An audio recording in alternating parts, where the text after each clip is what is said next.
안녕하세요. 이페스손사 자동차 보험 강사 윤성열입니다. 오늘은 2022년 에 있었던 이제 손해사정 2차 자동차 보험 기출 문제 해설 강의 시작하도록 하겠습니다. 저도 시험이 끝나고 좀 휴가 보내고 올리느냐 조금 늦게 촬영했습니다. 죄송하고요. 일단 간단하게 총평과 문제에 대한 내용들을 설명하고 기출 문제 해설하도록 하겠습니다.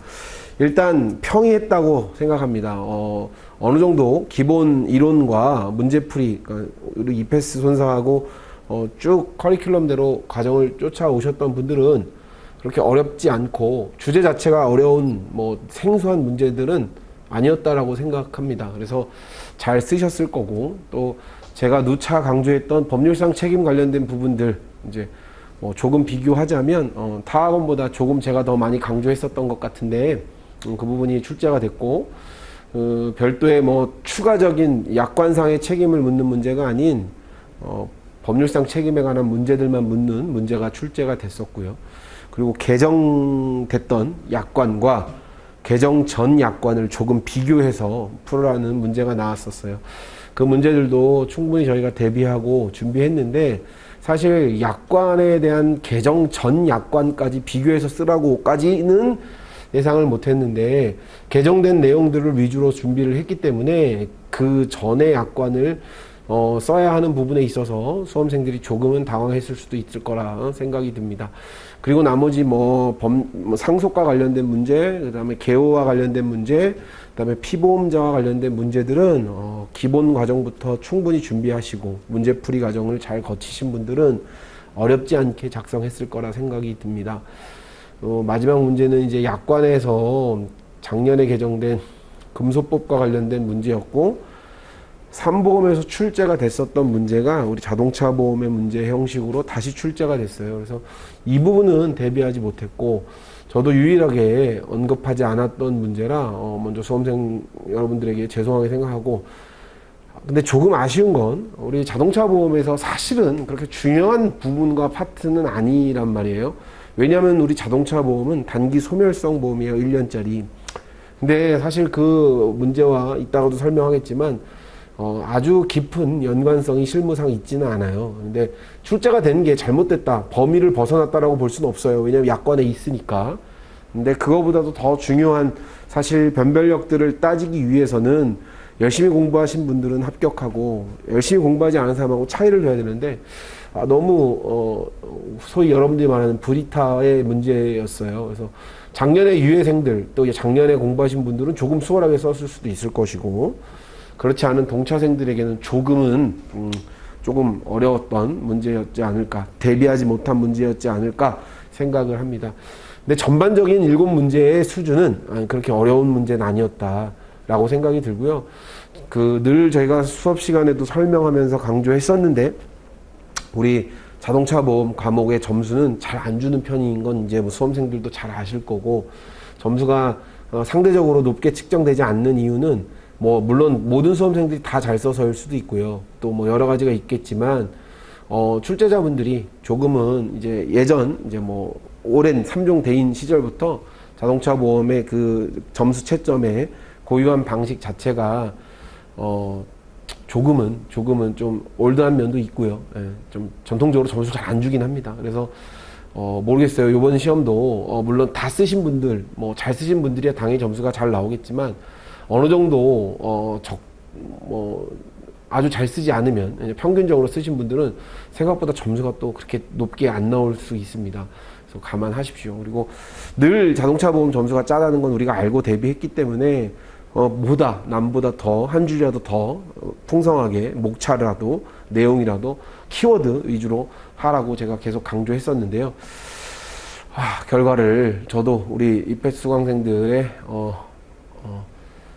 합격을 위해서 또 기도하겠습니다. 어쨌건 너무 오랜 기간 동안, 또 1년 기간 동안 코로나 상황에서도 열심히 공부하신 수험생 여러분들 고생 많으셨습니다. 이 강의를 듣는 분들은 근데 사실 기존의 유해생들은 아니겠죠. 그죠? 지금 이제 2023년도를 준비하시는 수강생들이 주로 이 강의를 듣게 될 텐데, 아, 이런 문제가 출제되는구나. 아, 그리고 이런 문제였구나. 아, 이렇게 접근해야 되는구나. 이렇게 감을 익히는 정도로, 촬영 강의를 참고하시면 될 것 같습니다. 2022년도 우리 자동차 보험 문제 1번 문제부터, 제가 풀이하도록 하겠습니다. 일단, 이거는 너무 많이 강조됐던 문제고요. 이제 사실 나온다 라고 저뿐만 아니라 모든 강사들이 준비하고 대비했었는데요. 드디어 출제가 된 문제예요. 대리운전과 관련된 문제입니다. 우리 문제 읽으면서 하나하나 어떻게 답안을 작성해야 되는지 보도록 하겠습니다. 다음과 같은 사실관계를 기초로 각 물음에 답하시오. 질문은 2개가 있어요. 근데 이제 사실관계를 먼저 보죠. A는 퇴근했고 회사 동료들과 함께 회식을 마치고 귀가하기 위해 대리운전 업체인 B에게 대리운전을 의뢰합니다. 자, 여기서 나오는 게 취급업자, 대리운전과 관련된 문제예요. 이건 기본 강의 시간 때도 맨날 설명했고요. 여러분들이 이제 공부하게 되고 수업하게 되면 우리 앞강 쪽에, 그러니까 자동차 보험 기본 강의가 한 30강 이상 되는데요. 한 4, 5강쯤에 배우게 될 부분의 문제들입니다. 아주 굉장히 기초가 되고 중요한 문제고, 아, 나올 거다 생각했는데, 이제 한 5, 6년 전부터 강조했었던 것 같아요. 근데 이번에 출제가 됐고요. 내용들을 좀 보겠습니다. 자동차 사고 발생 및 손해상 차량의 소유자인 A로부터 차량 열세를 건네받은 대리업체 소속 대리기사 C가 그 자동차를 운행하던 중 운전 부주의로 보행자인 D를 충격하는 이 사고로 보행자 D와 차량의 소유자 A가 상해를 입었습니다. 자, 여기서 중요한 문구들이 나오죠. 그죠? C의 운전 부주의로, 자, 이건 뭘 의미하냐면 이 부주의는 C의 과실이 일단 존재한다는 거예요. 자, 처음 이 강의를, 샘플 강의를 듣는 분들, 또 기출 해설 강의를 듣는 분들은 이 과실이 뭐냐 이렇게 얘기하겠지만, 우리가 이제 기본 강의 이론대로 쭉 공부를 하다 보면 이제 여러분들 디테일하게 배우겠지만, 일단 운전자의 과실이 존재한다는 건 얘의 민법상 불법행위 책임은 생겨나는 거예요. 이제 뒤에서 보겠지만. 그리고 그 민법상 불법행위 책임에 따른 우리 이제 법률상 책임에 대한 내용들을 물으라 그랬으니, 그 내용 하나하나 민법, 자배법의 책임관계들을 하나하나씩 다 따져줘야 돼요. 일단 과실이 존재합니다. 자, 그래서 문제에서는 뭘 쓰라 그랬냐면, 자, A, B, C가, 이 A, B, C는 우리가 기본 강의 시간 때도 제가 늘 강조하면서 공부하게 되는 내용들인데, 책임을 지는 자들이에요. 책임. 이 책임에는 배상 책임이겠지, 당연히. 그럼 배상은 법률상 배상 책임이에요. 그럼 이 법률상 배상 책임에는 자배법과 민법이 들어가게 돼요. 자배법과 민법상의 책임을 지는 A, B, C. 자, 질지 안 질지는 몰라요. 근데 얘에 대한, 누구에 대한, 보행자 D에 대한 손해배상 책임에 대해서 논하래요. 자, 이 15점짜리로 줬다는 건 각각 5점씩 체크하겠다는 거겠죠.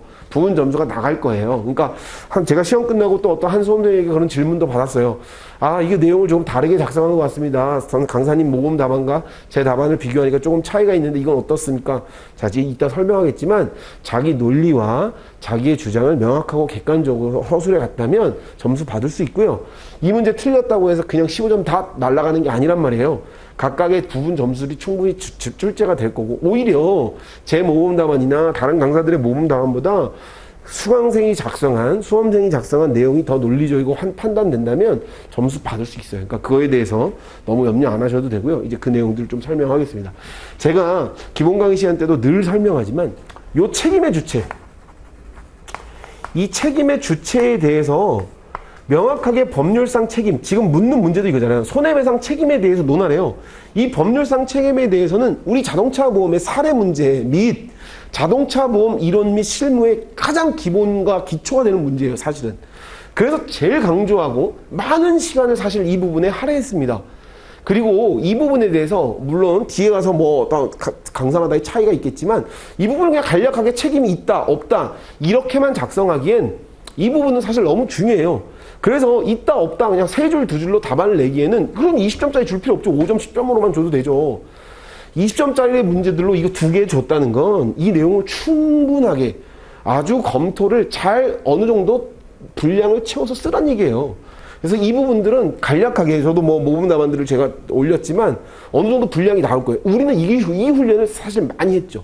우리 이제 기본 강의 시간을 저랑 같이 만약 혹시 수업을 하시게 된다 그러면 보상 책임에 관한 부분들을 보험사별로 쭉 나열해서 쓸 때요.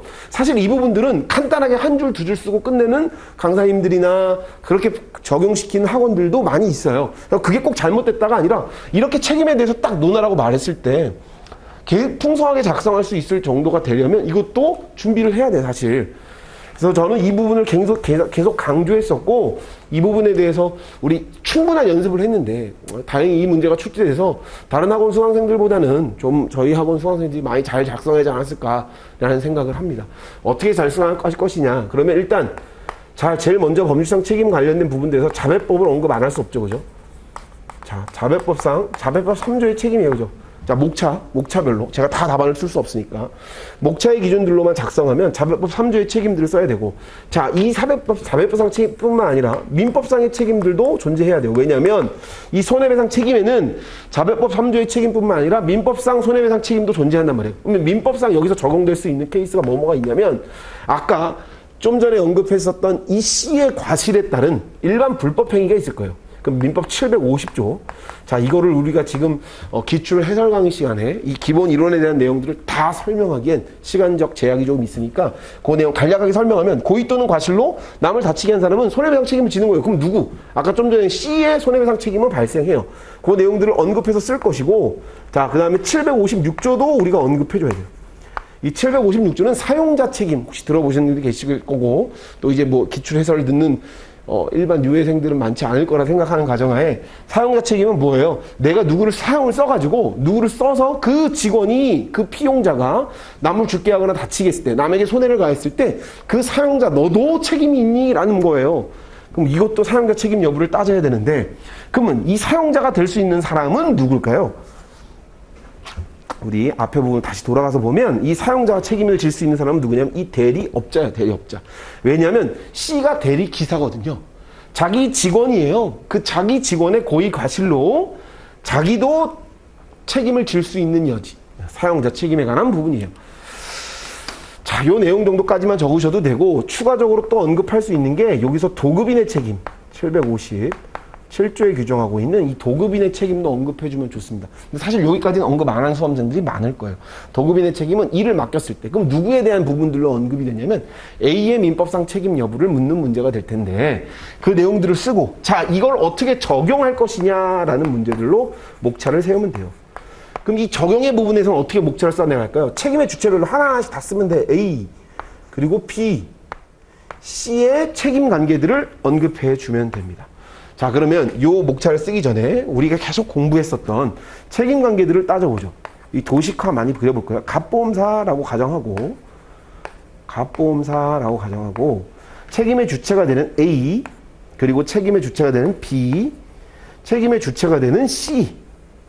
자, 그리고 다치는 사람은 누가 다치냐면 A와 D가 다쳐요. 자, D는 보행자예요, 보행자. 자, 일단 첫 번째 질문이 요 D에게 지는 A, B, C의 책임 관계들을 논하래요.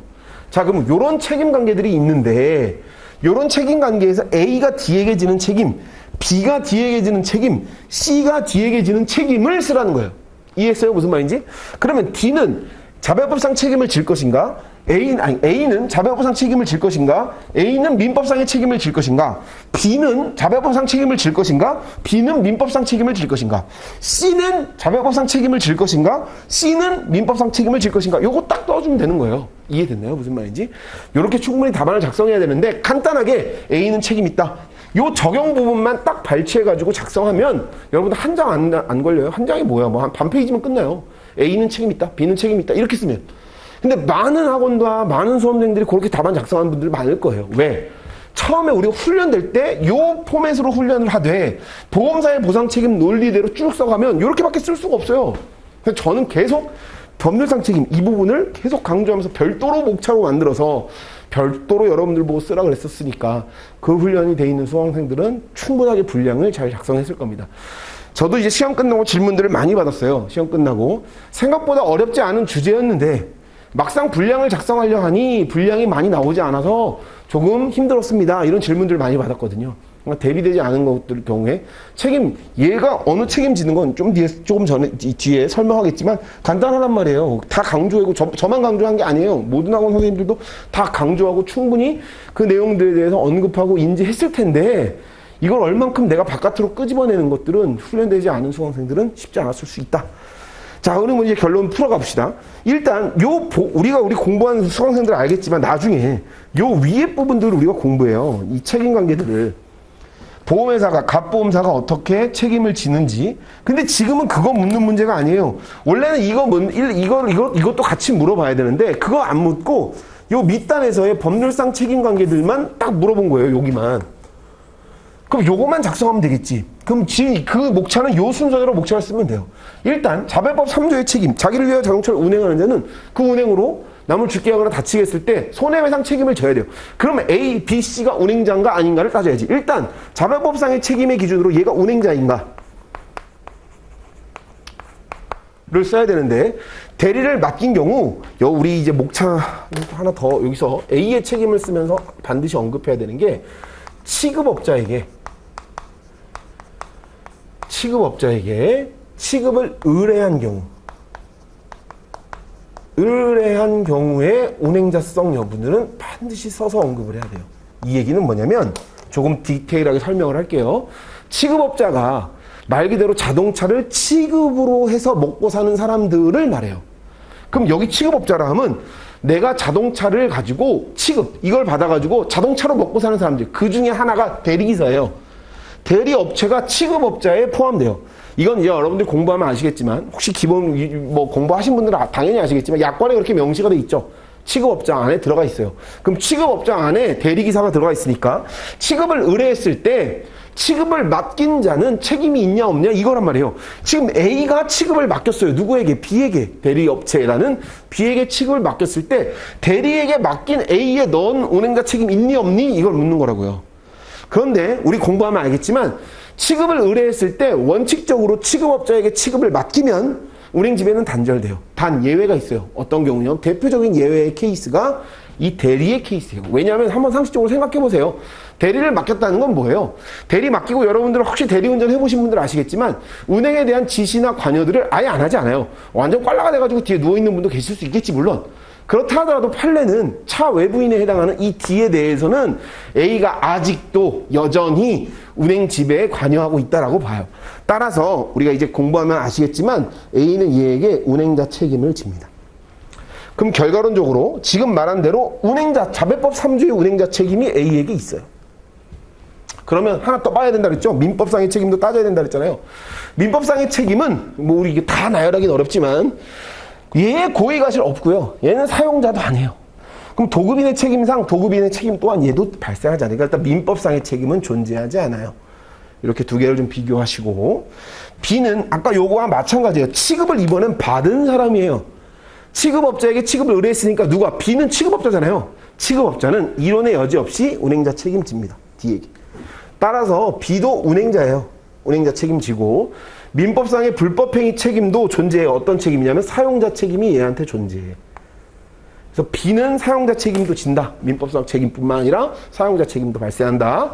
C는 이제 얘의 지위가 제가 볼 때 사실 이 문제에서 각각 5점이라고 하는 것보다 조금 더 점수를 더 줄 수 있고 논해야 할 부분이 많은 부분이에요. 자, 얘는 과연 운행자일까 운전자일까? 일단 판례는 대리기사도 운행자로 봅니다. 대리기사를 운행자로 보는 이유는 판례가 그렇게 정해놓고 있어요.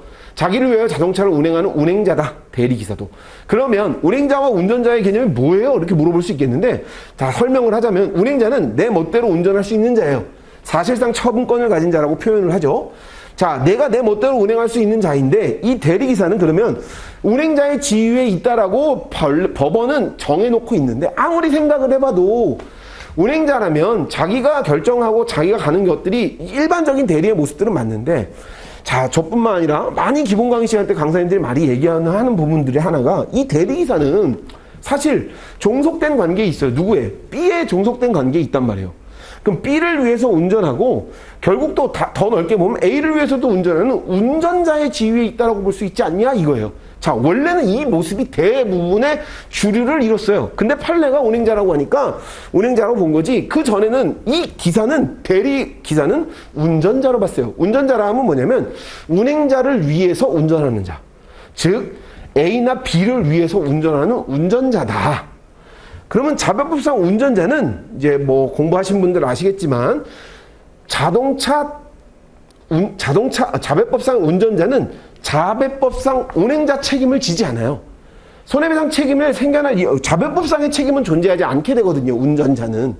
그러면 여기서 C를 운전자로 본 사람도 있을 것이고 운행자로 본 사람도 있을 것이에요. 근데 판례는 일단 운행자로 보니까 저도 모범 답안은 운행자로 썼지만 혹 운전자로 쓴 사람도 있을 거예요. 운전자로 쓴 사람은 여기가 동그라미가 되지 않을 거예요. 왜? 자배법상의 책임을 지지 않거든요.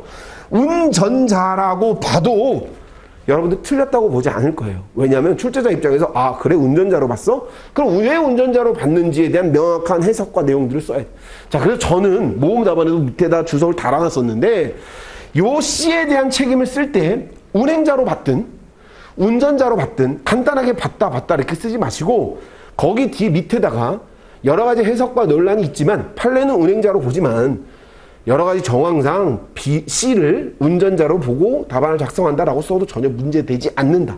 그리고 그렇게 보는 것이 타당하다 이렇게 자기 의견과 주장을 서술형 시험에서 언급해도 전혀 문제되지 않아요. 자, 이것 때문에 혹시 운전자라고 답안 쓰신 분들은 너무 걱정 안 하셔도 될 거라고 저는 개인적으로 판단되고요. 오히려 점수를 더 잘 줄 수도 있어. 그건 알 수 없는 거예요. 그죠? 근데 판례는 일단 운행자로 보고 있기 때문에 운행자로 체크를 했다. 그리고 그 다음에 이견의 여지가 없는 것들, 나머지는 이견의 여지가 없거든요. 이 이견의 여지가 없는 것들은 틀리면 안 되지. 근데 요 부분은 다름이 있을 수 있다는 거예요. 다름이 있을 수 있으니까 그 내용을 어쩌면 출제자가 물어보고 싶었을 수도 있습니다. 그 간지러운 부분들을 잘 긁은 수험생들이 점수를 잘 받을 수도 있어요. 논술형 시험의 서술형 시험의 특징이죠. 민법상 불법행위 책임은 존재하죠. 왜? 아까 제가 밑줄 하나가 썼었는데 고의 또는 과실이 얘한테 존재하잖아요. 그래서 그 부분들에 대한 내용들을 쭉 서술해서 풀면 되는 문제였어요. 1번은. 좀 길게 설명했는데 길게 이 내용을 이제 착착 다 풀어서 써야 돼요. 여러분들이 답안에. 다 풀어서 써야 되는데 많이 강조했었던 문제예요. 내가 많이 강조했었던 문제였고 뭐 단기 집중 때도 한번 풀어봤던 것 같고 일반 모의고사 때도 유사한 문제들을 제가 풀어봤었던 것 같고 기본 강의 시간 때 강조한 건 뭐 말할 것도 없고요. 저희 학원 수강생들은 잘 썼을 거라고 생각합니다. 그래서 혹시 이 영상을 보면서 강의에 참고하실 분들은 내용 그분들을 위해서 제가 사실 촬영하고 있지만 굉장히 중요한 문제였어요. 그리고 사실 수준의 차이를 조금 볼 수 있는 좋은 문제였다고 저는 개인적으로 생각합니다. 자, 1번에 2번. 자, 그러면 이제 얘도 다친단 말이에요. 우리 요 표에 나와 있듯 A도 다치잖아요. 요 A. 자, 그럼 우리가 이 물어줘야 될 대상을 이제 처음 공부하시는 분들 설명하면 이 타인을 보호해줘요. 타인성. 이거 중요한 주제죠. 이거 가지고도 굉장히 오랜 시간 강의를 하는데 타인이라면 이제 물어줘야 될 대상이에요. 남. 그러면 일단 얘 D는 남이기 때문에 물어줬어요. 그럼 이 A도 남이 될 수 있냐? 이 문제예요. A의 타인성. A의 남. A가 남이 될 수 있냐? 타인이 될 수 있냐? 이걸 또 약간 다른 사람 이렇게 표현하기 위해 다른 사람이 될 수 있냐 이 문제인데 이 주제도 이 대리 운전에 있어서 굉장히 중요한 주제가 됩니다. 뭐냐면 이 소유자 A가 다친단 말이에요. 차량의 소유자 A잖아요. 여기 A는 소유자예요. 이 A에 대한 B의 손해배상 책임이래요. 자, 여기서 나오는 게 공부하신 분들은 아시겠지만 처음 보시는 분들은 이걸 공동운행자라 그래요. 왜 공동운행자라 하는지 눈치 빠르신 분들은 혹시 아실 거예요. 여기서 얘 운행자 책임진다 그랬죠? 얘도 운행자 책임진다 그랬어요. 요 두 명이 다 공동의 운행자예요. 이 공동의 운행자일 때 다른 한 명이 다쳤을 때 이거는 공동운행자의 타인성, 즉 똑같은 운행자인데 한 명이 그 사람이 다친다 말이에요. 이때는 원래 운행자는 타인으로 보호하지 않지만 공동운행자의 타인성을 논할 땐 누가 더 운행 지배의 크기를 따집니다. 자, 운행 지배의 크기, 조금 더 디테일하게 판례는 뭐라고 말하냐면 이 운행 지배의 크기를 누가 더 직접적이고 누가 더 구체적이고 누가 더 현재적으로 운행에 관여했냐를 묻는 문제예요. 그리고 이 누가 더 구체적이고 직접적이고 현재적인 운행자는 이 반대된 용어가 나오겠지. 간접적이고 잠재적이고 추상적인 운행자에게 자별법상의 책임을 져라라고 말해요.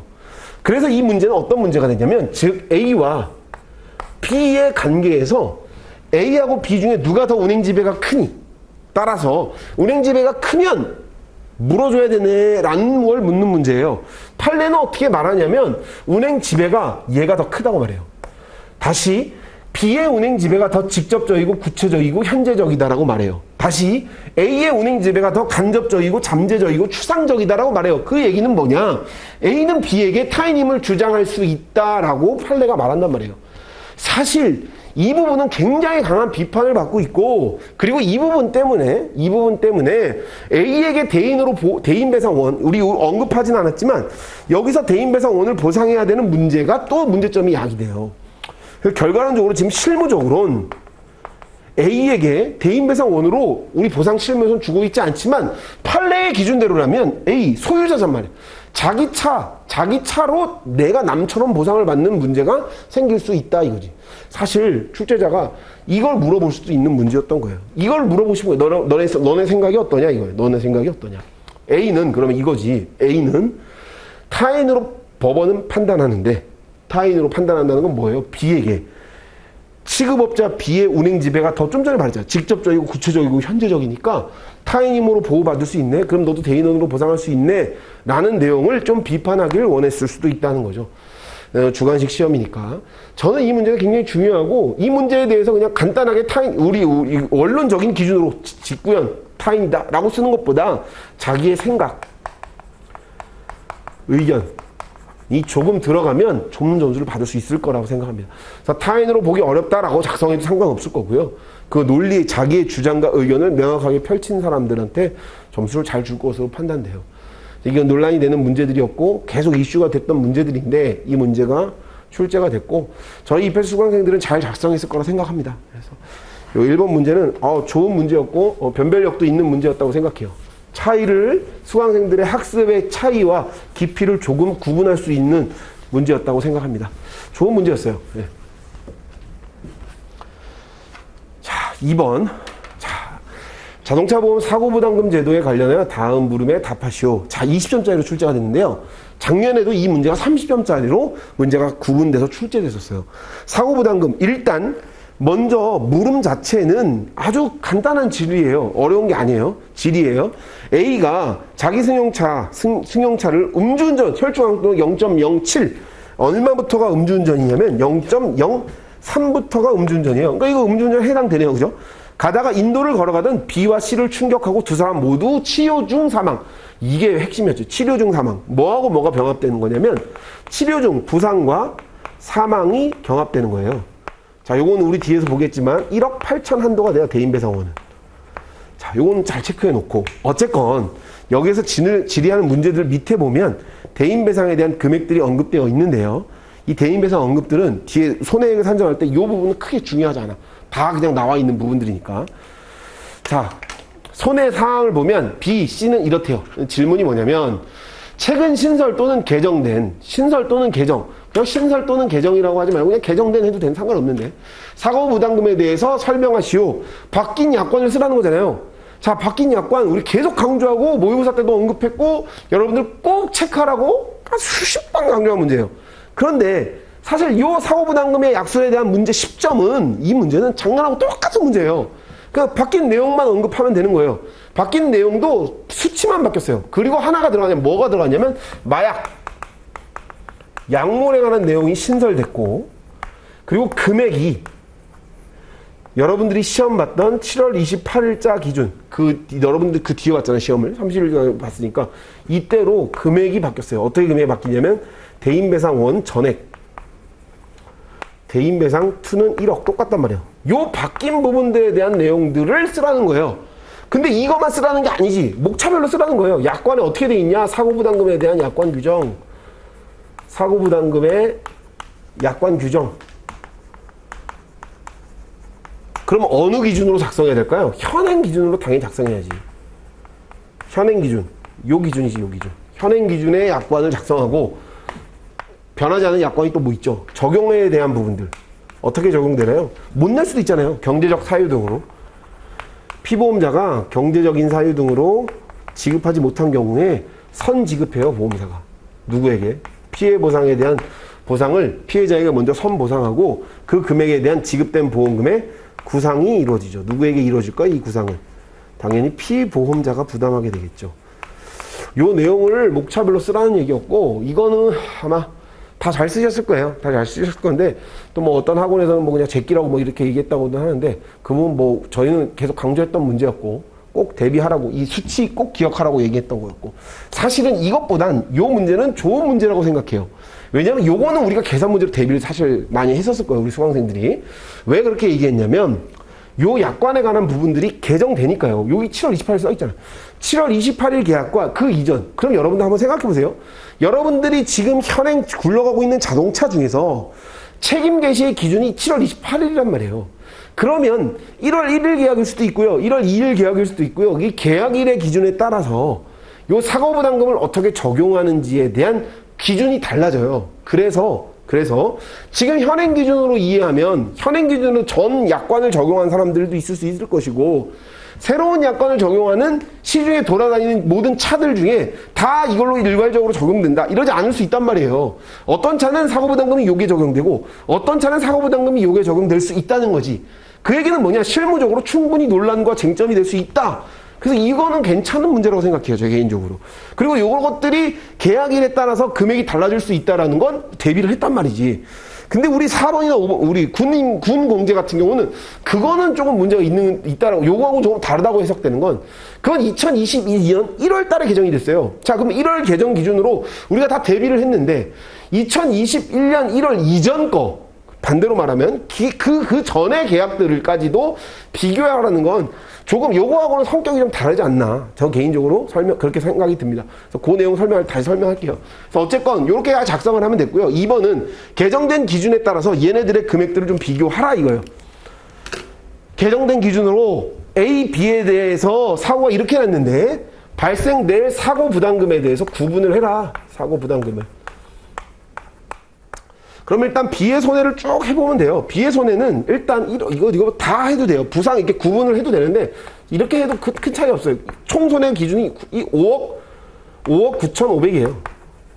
5억 9,500. 이건 B. C는 총 기준으로 5억 3,500이에요.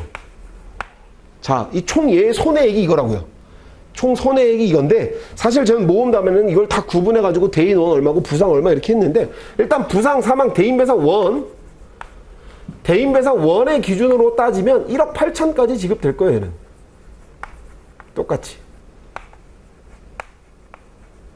이거 차액이 대인배상 2의 금액이 되겠지. 요 차액의 금액, 그럼 얼마나요, 이거? 4억 1,500. 얘는 3억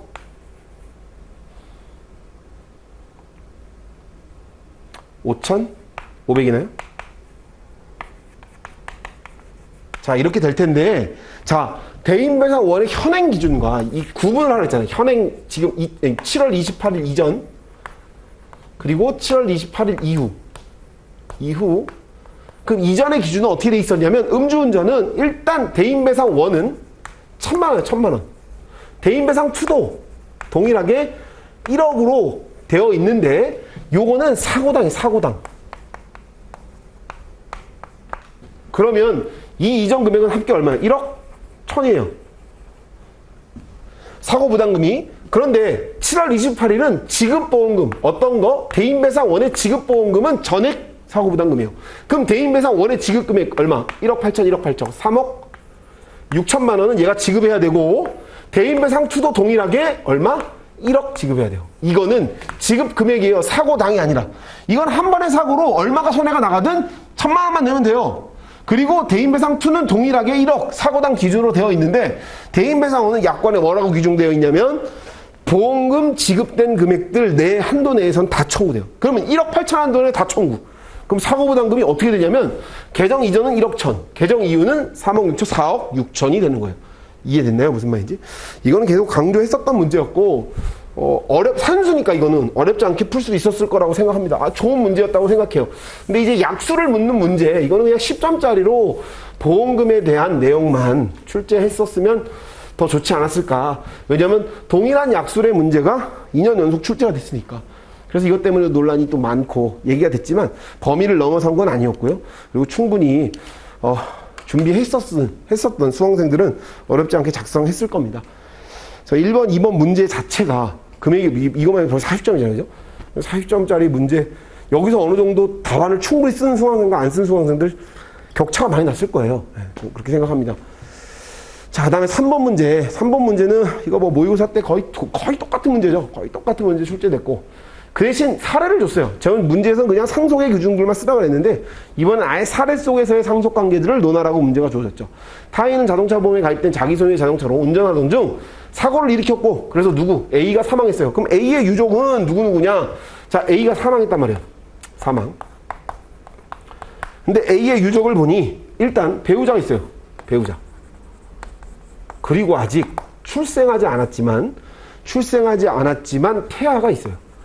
자, 그래서 문제에서도 이 태아의 권리 능력에 대한 상속 관계들을 쓰라고 그랬죠. 자, 이것도 제가 모의고사 때 문제 시간에 그대로 썼던 내용도 그냥 갖다 컨트롤 C 컨트롤 V만 해도 되는 문제지 뭐. 그런데 아직 이 태아는 태어나지 않았단 말이에요.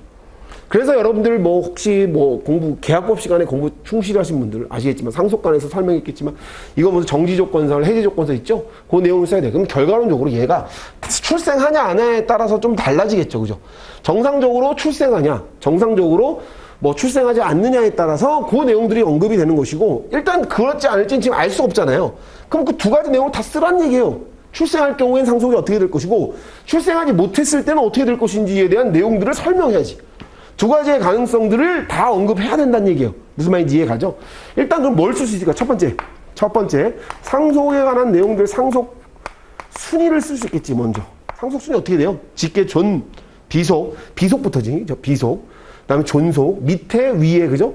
그리고 형제자매, 사촌인의 반계열족, 배우자는 늘 1순위 쓸 수 있었을 거고 상속 지분 어떻게 돼요?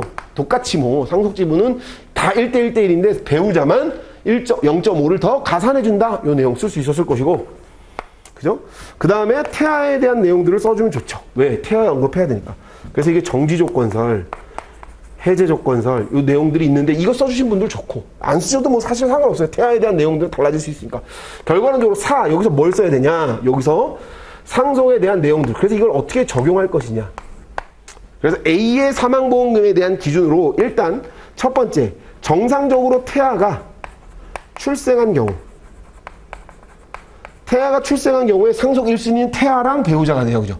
태아하고 배우자가 될 것이고 태아와 배우자가 될 것이고 정상적으로 출산이 안 된 경우 출산이 안 됐을 때는 누가 되냐면 배우자와 요 문제에 보면 얘의 관계를 보면 여기 위에 누가 있냐면 형제자매 누구? 형제 C도 있고요. 맞나?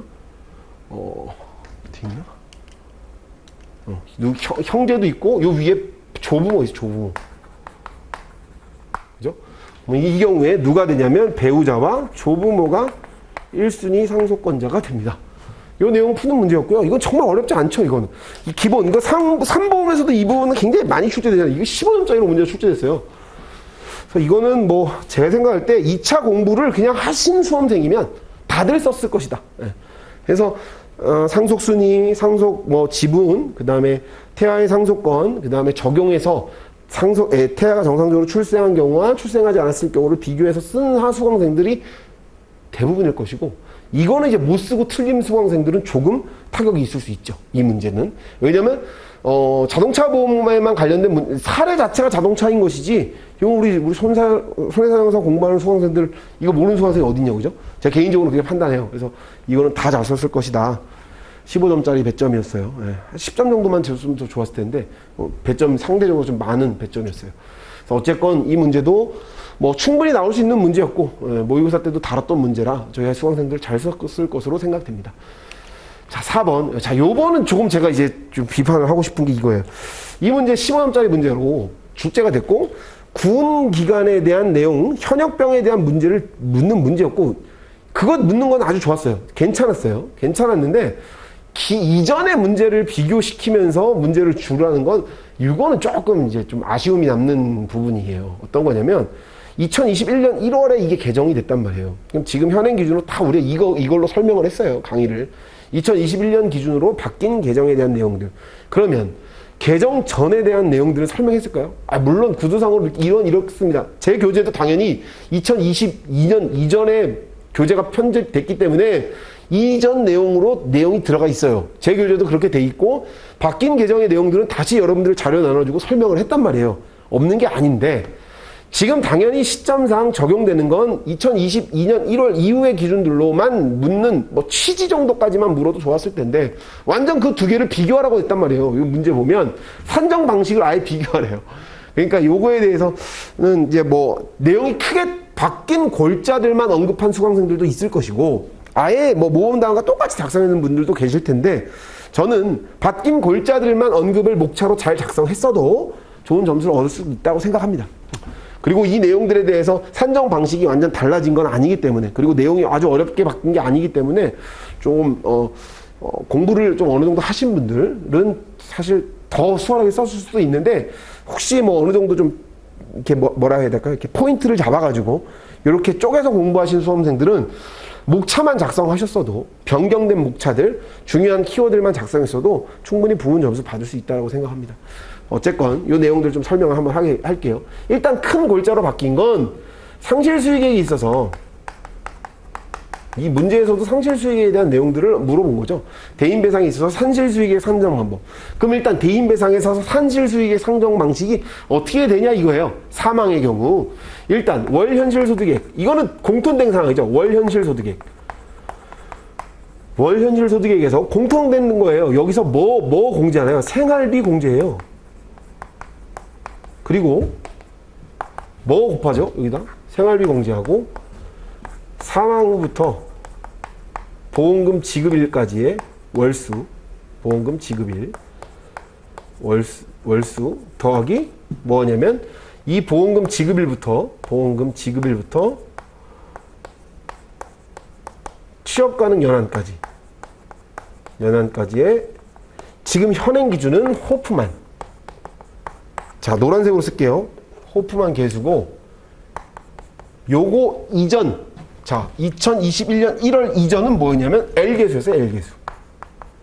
저 이거 굉장히 중요하죠. 요거 썼으면 돼요. 요 두 개의 변화, L계수와 호프만 계수의 변화. 그 다음 요 기준으로 산정할 때 여기서 또 중요한 키워드가 요게 현역병이잖아요. 현역병. 자, 현역병이니까 현역병에 대한 내용들을 어떻게 언급할 것이냐에 대한 문제가 중요한 키워드예요. 차이를 보이는 거거든요. 차이를 보이는 거. 그러면 노란색으로 쓸게요. 예전 거는. 예전 현역병은 어떻게 됐냐면 일반 군인 현역병, 군인 평균 급여. 봉급이라고 하죠. 봉급. 그럼 이병, 일병, 상병, 병장의 평균 급여를 지급해요. 그럼 이 남아있는 평균 급여를 지급하고 또 뭐 하냐면 여기에 이 평균 급여에 요거를 공제하지 않아요. 생활비를 공제하지 않았어요. 그러면 군 기간이 끝나면 다시 남아있는 기간들은 생활비를 공제했어요. 이게 과거 구약관이고 지금 변경된 약관은 현역병도 뭐를 적용시키냐면 일용근로자 임금을 적용해요.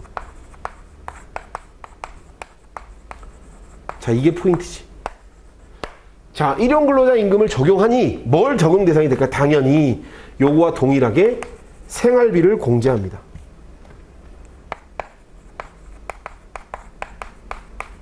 자, 차이가 나죠? 생활비를 공제하고 생활비를 공제하지 않고 요 차이. 사실 모범 답안의 내용은 더 쭉 설명을 해놨는데 요 대한 내용들, 즉 여기서 요 개수의 차이, 요 생활비를 적용하냐 적용하지 않느냐의 차이, 요거에 대한 목차만 작성해서 좋고 요 기존의 약관들, 현역병은 어떤 기준들로 현역병을 두고 있었고 그 내용들을 쭉 언급하면 좋았는데 그것까지 언급한 수강생들은 많지 않을 것으로 보여지고 그거에 대한 내용들 너무 고려하고 신경 쓰지 마시고 그 뒤에 요 생활비 공제했냐 안 했냐 요거만 작성했어도 점수 맞았을 거라 생각합니다. 그 다음 뭐가 돼 있냐면 이 내용 문제 자체에서 군 입대 예정자잖아요. 아직 얘가 사고 기준으로 보면 18세에 18세. 그래서 아직 19세에 이르기 전이란 말이에요. 19세 이전이에요. 자, 이거 뭐예요? 미성년자, 미성년자. 자, 그 미성년자에 대한 취업 가능 연한, 즉 남아있는 성년이 되기까지의 취업 가능 연한 인정하지 않지, 당연히. 내용이 없잖아요. 그 뒤에 적용한다까지만 적어줬어도 충분히 저는 점수를 받을 수 있다고 생각합니다. 이 문제는 이 부분들을 언급했어야 돼요. 이 노란색으로 체크했던 부분들. 예상했었던 문제인데 너무 배점이 좀 크게 나오지 않았나라는 생각이 좀 들고, 그냥 개정된 내용의 취지, L계수와 현역병을 일용근로자 임금으로 적용한다라는 정도의 취지의 문제들만 줬으면 좋았을 텐데, 조금 많은 문제, 그러니까 수강생 입장에서는 이전 것까지 다 알고 있는 문제들을 써야 하는 부분들이라 그 부분들은 조금 문제가 크지 않았나라는 생각을 조금 합니다. 그래서 충분히 나올 수 있는 문제였어요. 그래서 우리 입패스 수강생들은 일용근로임금, 생활비공제, L계수 이거 강조했었던 부분들이니까 그 차이만 작성했어도 점수 받을 수 있습니다. 네. 자, 그 다음에 현행자동차보험 약관상 대인배상에서 승낙피보험자에 관해 설명하시오. 자, 이것도 사실 여러분들 되게 쉬운 문제 같잖아요. 쉬운 문제 같지만 이거 논할 게 되게 많아요. 어떤 수강생들은 그냥 일부분만 작성했을 거예요. 약관의 규정들하고 취급업 승낙피보험자에서 피보험자 언급하면 제일 먼저 떠오르는 게 뭐예요? 취급업자. 아까 좀 전에 우리 1번 문제에서 봤던 그 취급업자들에 대해서 피보험자성을 달리하고 있거든요. 자, 그 내용들은 거의 대부분 쓰셨을 거란 말이지. 근데 이거를 10점짜리로 문제 줬는데 그렇게 한두 줄 쓸 수 있는 문제가 아니란 얘기예요. 자, 설명에서도 피보험자에 관해서 설명을 해요. 자, 그럼 요거와 관계된 내용들을 다 써야 돼. 자, 교재에 있는 거 그냥 갖다 붙여도 좋고, 그렇게 갖다 붙이지 않았다고 하더라도 여러분들이 가장 기본이 되는 피보험자를 공부하면 당연히 알 수 있는 문제들인데, 자, 우리 사례만 위주로 공부하셨죠. 사실 많은 부분들을. 저뿐만 아니라 모든 강사님들 다 그랬을 거고, 사례 위주로 학습하면서 설명했던 건 뭐냐면 전반적인 이해, 여러분들의 이해를 동반하기 위해서 사례 문제를 계속 풀다 보면 약수를 대비할 수 있다라고 생각했죠. 그럼 사실 실제로 그랬어요. 모든 문제들이 다 마찬가지잖아요. 지금 다 사례 문제 풀면서 그 안에 짬짬이로 들어가 있던 약술들이 쪼개서 나온 문제인데, 이 승낙피보험자에 대한 내용들도 기본 강의 시간 때는 엄청 풀어서 설명했지만 사례 문제 속에서 사실 여러분들이 얘는 승피 그냥 이러고 말았지, 진짜 그 승피에 대한 개념, 그리고 그 승피가 어떤 경우에 논점이 되는지에 대해서 깊이 고려하지 않은 수강생들도 많이 있을 거란 말이에요. 자, 그런 수강생들에게 굉장히 타격이 될 수 있는 문제라고 생각하고, 실제 여러분들 모의고사에서 문제 써봤으면 실전에서 이 문제를 줘줬을 때 이거 10장 다 충분히 쓰는 수강생들 저는 많지 않을 것 같아요. 왜? 준비 안 했지, 당연히. 근데 너무나 기초되는 문제예요. 너무나 기초가 되는 문제고, 그래서 뭔가 꼬집어서 끄집어서 이거는 뭐 A급, 이건 B급 뭐 이렇게 강조할 수 있는 과목이 아니다라는 거예요, 이 자동차 보험은. 저는 모르겠어요. 제가 고지식한지 모르겠지만 그런 편법이 통할 수 있는 과목이 아니에요, 우리 자동차 보험은. 물론 그렇게 통하는 경우가 있을 수 있지. 어떤 해에 내가 찍은 게 잘 나올 수도 있을 거 아니에요. 어떤 해에 어떤 강사가 찍은 게 잘 나올 수 있잖아요. 그렇게 공부하면 안 돼요, 우리 자동차 보험은. 그래서 저는 잘 찍으라고 하면 잘 못 찍는 강사예요. 잘 못 찍어요. 근데 뭐 저보고 맨날 뭐 작두 탄다는데, 아니야, 나 작두 탄 적 없어요. 그리고 그렇게 뭐 안 해요. 그렇게 할 수 있는 게 아니고, 대신 충분히 처음부터 기본 과정을 잘 이해가 수반되게 여러분들이랑 같이 끌고 가게 수업할 거고, 그렇게 수업하시고 제 기본 강의 들으신 분들은 어렵지 않게 썼을 텐데, 그리고 제가 마지막에 얘기했지만 기본서를 꼭 한번 읽어보시라고, 꼭이 아니, 강조했어요. 꼭 기본서 읽고 가시라. 기본서 읽었은 분도 이거 그냥 간단하게 안 넘겼을 거 아니에요. 좀 천천히 봤으면 목차 위주로 충분히 썼겠죠. 그래서 2023년에 혹시 뭐 저하고 이 수업을 듣고 뭐 결정해가지고 수업 듣는 분 계신다면, 저도 못 찍어요, 잘. 근데 개념으로 쫙 여러분들이 이해할 수 있는 수업을 할 겁니다. 그래서 그렇게 수업했었어야 됐고, 그렇게 하다 보면 당연히 못 찍은 게 아니에요. 7문제 중에 한 5문제, 6문제가 문제에서 그대로 나왔으니까 잘 찍었죠. 근데 이제 누구나 예측할 수 있었다라는 걸 말하고 싶은 거예요, 저는. 그리고 이런 문제는 딱 요 문제를 이렇게 승낙피보험자에서 논하시오, 이렇게 출제한 모의고사나 이런 거 없을 거예요. 근데 이건 너무 기초가 되는 문제들인데, 오히려 기초가 되는 문제들 여러분들이 풍성하게 못 썼을 것 같아서, 그래서 제가 설명을 좀 하는 겁니다. 자, 일단 대인배상에서의 승낙피보험자는 약관의 규정을 일단 약술 문제가 나오면 일단 약관 규정을 그냥 쓰고 하는 거예요. 승낙피보험자에 대한 약관 규정이 자동차보험 약관에 그대로 있어요. 뭐라고 되어 있냐면, 기명피보험자의 기피에 승낙을 받아 피보험 자동차를 사용, 관리하는 자예요. 자, 그러면 중요한 게 다 나왔네. 기명피보험자의 승낙을 받아야 되고요, 피보험 자동차를 사용 관리하는 자예요. 자, 그래서 일단 이 승낙 피보험자는 운행자들이 될 거예요. 우리 자별법상의 기준으로. 그런데 일단 이 약관 규정을 쓴 다음 뭘 써야 되냐면 이 경우에 승낙의 의미를 좀 작성해 줘야 돼요. 요 승낙을 받아야 된다며. 그러면 이 승낙의 의미는 요 교재에도 그대로 나와 있지만 좀 폭넓게 이해하십시오. 폭넓게.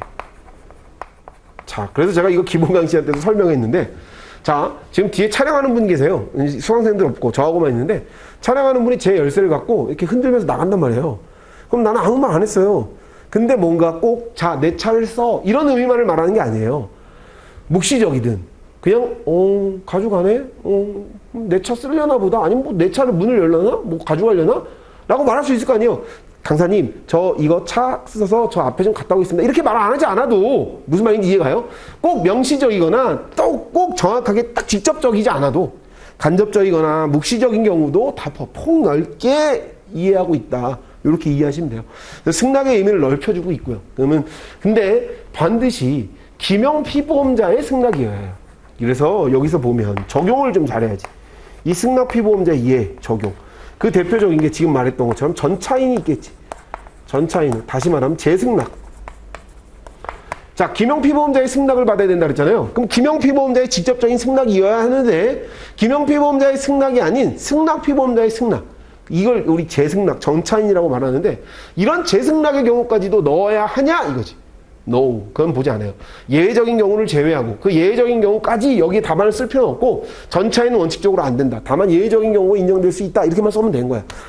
전차에는 원래 안 되고 또 뭐 있을까요? 취급업자. 여기서 여러분들은 대부분 이걸 많이 썼겠지. 취급업자에 있어서는 이 승낙피보험자에 대한 규정이 구분돼요. 왜? 대인 1과 대인 2를 구분하고 있는데 대인 1에서는 피보험자지만 대인 2에서는 피보험자로 보지 않습니다. 그리고 무단운전. 무단 절취운전자는 절대 승낙피보험자가 될 수 없다. 그 다음에 양도 양수의 경우까지 이 경우까지 쭉 작성했다면 어렵지 않게 답안을 작성하셨을 것이고 요 내용 썼다면 충분한 점수 받을 수 있을 겁니다. 그 다음에 사용관리 이것도 좀 목차로 쓰면 좋죠.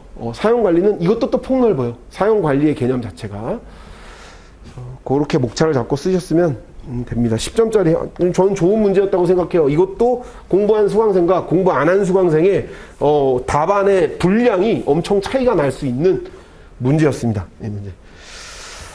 자, 6번 현행 자동차보험 약관상 대인배상 무보험자동차에 의한 상해 지급기준에서 후유장애 보험금 중 가정개호비에 해당하는 것은 그래서 그걸 설명하래요. 자, 이거는 2026년인가 기출됐던 문제고요. 올해 모의고사 안심특강 때도 언급했었던 문제예요. 그런데 이 문제는 사실 약관에 있는 내용을 그대로 언급하면 뭐 좋은 점수 받았을 거예요. 그것만 써도 돼요.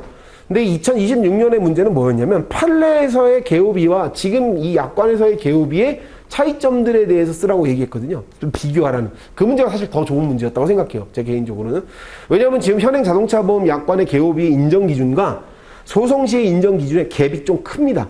그 갭이 크다는 얘기는 뭐냐면 차이가 나고 그 개호비, 그러니까 더 정확하게 아주 직설적으로 얘기하면 현행 지금 자동차보험 약관의 이 개호비 인정 대상들을 그걸로 적용할 수 있는 케이스는 거의 없어요. 왜? 그 정도 다친 사람들은 거의 대부분 소송 갈 것이고 왜? 개호비의 차이가 엄청 나거든요.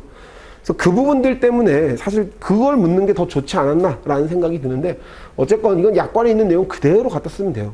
일단 인정 대상의 기준이 되는 건 첫 번째 100% 후유장애에 해당하는 자여야 돼요. 100%의 해당 사지마비 또는 척추의 손상으로 사지마비 뇌를 다쳐서 식물인간 상태인 경우 요 딱 두 가지 경우밖에 없단 말이에요. 100%의 기준으로.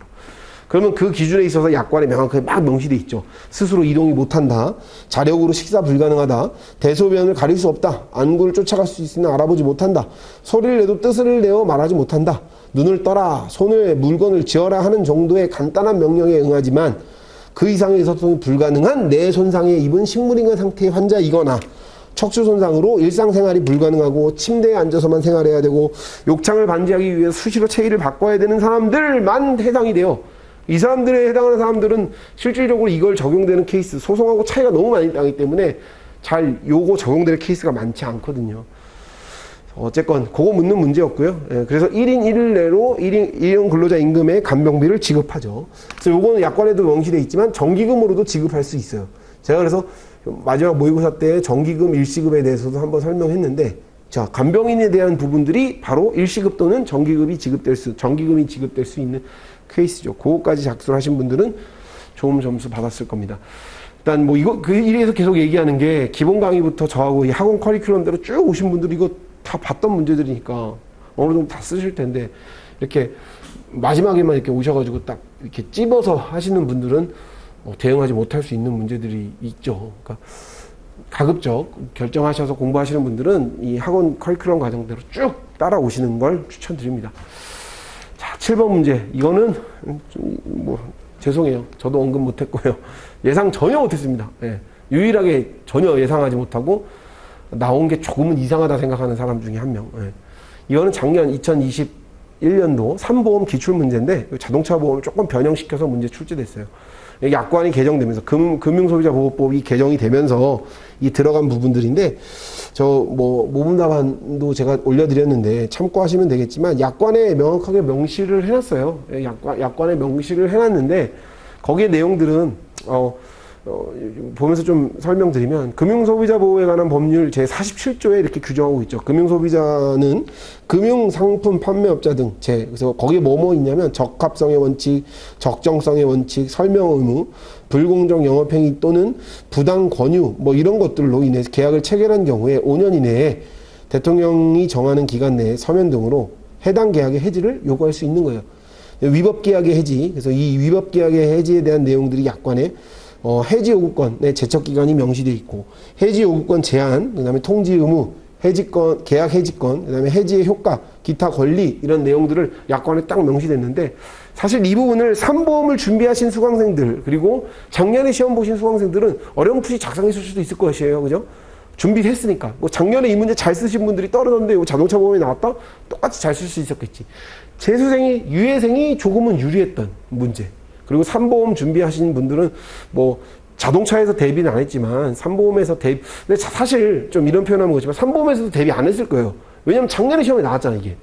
그러니까 당연히 3보험에서도 뭐 소위 말하는 제끼는 문제였을 거라고요. 네, 제끼는 문제였을 텐데 자동차 보험에서 출제가 됐고, 아까 제가 처음 서두에 강의 시작하기 전에도 말씀드렸지만 이 부분은 사실 우리 자동차 보험에서 크게 중요하지 않단 말이에요.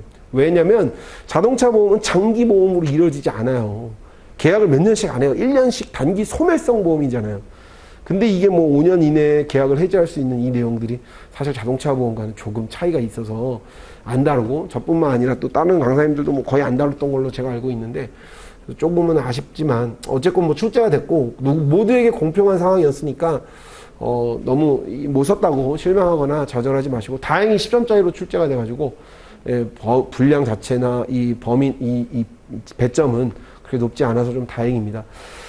자, 설명을 좀 맞췄는데 조금 더 디테일하고 자세하게 설명하면 몇 시간이 걸리겠죠. 근데 1시간 안에 좀 내용 설명하다 보니까 조금 부족한 부분들이 스킵하면서 넘어간 부분들도 있는데, 그 부분들을 좀 다 다루기에는 또 시간적인 제약이 있어서 간략하게 설명했고, 아까도 강의 시간 전에도 강의 중간중간 얘기했지만 뭐 유예생이 이 강의를 듣고 있을 것 같지는 않고요. 이제 강의를 좀 알아보거나 또는 이제 내년 2023년도를 준비하는 수강생들이 이 영상을 많이 볼 것 같은데요. 뭐 자동차 보험, 저도 이제 이페스 손사가 이제 생견해부터 계속 자동차 보험 강의를 하고 있는데, 매년 자동차 보험은 매년 출제 경향들이나 문제 패턴들이 바뀌기도 하지만 하나 확실한 건 자동차 보험 약관과 제가 아까 얘기했던 법률상 책임 관련된 부분들에서만 나와요. 이렇게 예상치 못한 7번 문제와 같은 문제들이 한 문제 출제되지만 대세나 당락에 큰 영향을 줄 것 같지는 않거든요. 이 앞에 문제들이 오히려, 근데 앞에 문제들은 다 수업 때 강조하고 문제풀이 모의고사 때도 언급했었던 문제들이거든요. 그래서 뭔가 자동차 보험을 딱딱 뭐 쪽집게처럼 찝어서 공부하고 학습할 과목은 아니라고 생각해요. 전체적인 맥락과 이해가 수반된 다음, 그 다음에 내가 알고 있는 내용들을 얼만큼 잘 풀어서 꺼집어내느냐의 문제인데, 그것들은 단기간에 될 과목은 아니라고 생각합니다. 그래서 혹시 2023년도 과정을 공부하고 준비를 계획하고 계신 수험생들이 계시다면 자동차 보험은 조금 일찍 시작하시는 걸 추천드려요.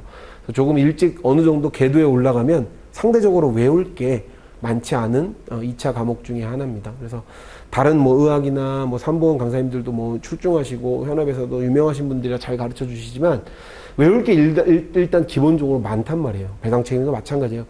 근데 자동차 보험은 상대적으로 4가지 과목 중에 2차 4과목 중에 외울 게 많진 않지만 반드시 이해가 되지 않으면 풀 수 없는 문제예요. 그래서 그 이해가 수반되기 위해서는 시간이 조금 걸립니다. 그래서 조금 일찍 학습하는 거를 추천드립니다. 혹시 기회가 되면 저와 같이 또 이패스 손사와 같이 공부해서 2023년도 수업 들으시는 분들 또 혹 그 이유가 되더라도 꼭 합격의 영광을 누리면 좋겠습니다. 고생 많으셨습니다. 감사합니다.